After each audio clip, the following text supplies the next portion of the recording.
জুলাই গণ অভ্যুত্থানে শহীদ ও আহতদের স্মরণে পটুয়াখালী বিজ্ঞান ও প্রযুক্তি বিশ্ববিদ্যালয়ের টিএসসি মিলনায়তনে চলছে আলোচনা ও দোয়া অনুষ্ঠান। এ বিষয়ে আরও জানাতে যুক্ত হচ্ছেন সহকর্মী আব্দুস সালাম আরিফ। আরিফ, জানাবেন যে এখন পর্যন্ত যে আপনাদের কার্যক্রম চলছে জুলাই শহীদদের স্মরণে, তার সবশেষ খবর জানাবেন।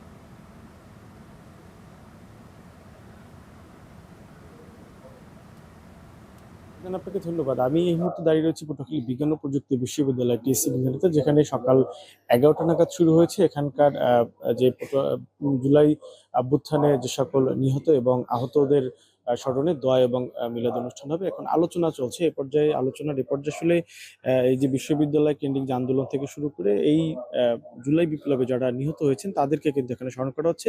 এই অনুষ্ঠানে উপস্থিত রয়েছেন পটুয়াখালী থেকে যিনি নিহত হয়েছেন সারা দেশে চট্টগ্রাম বিশ্ববিদ্যালয়ের শিক্ষার্থী হৃদয় তুরার পিতা সহ উপস্থিত রয়েছেন বিশ্ববিদ্যালয়ের শিক্ষক শিক্ষার্থী সংশ্লিষ্টরা।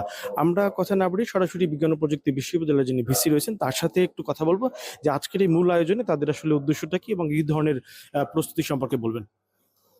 জি, ধন্যবাদ।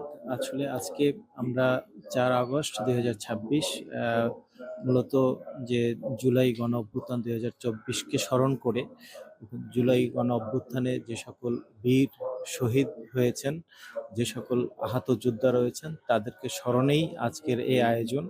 এই আয়োজনে আমরা পটুয়াখালীতে চট্টগ্রাম বিশ্ববিদ্যালয়ের মেধাবী ছাত্র শহীদ হয়েছেন তার পিতাকে আমরা এখানে আমন্ত্রণ জানিয়েছি এখানে যারা সরাসরি আমাদের এই গণ অভ্যুত্থানে আরিফ, আপনাকে ধন্যবাদ।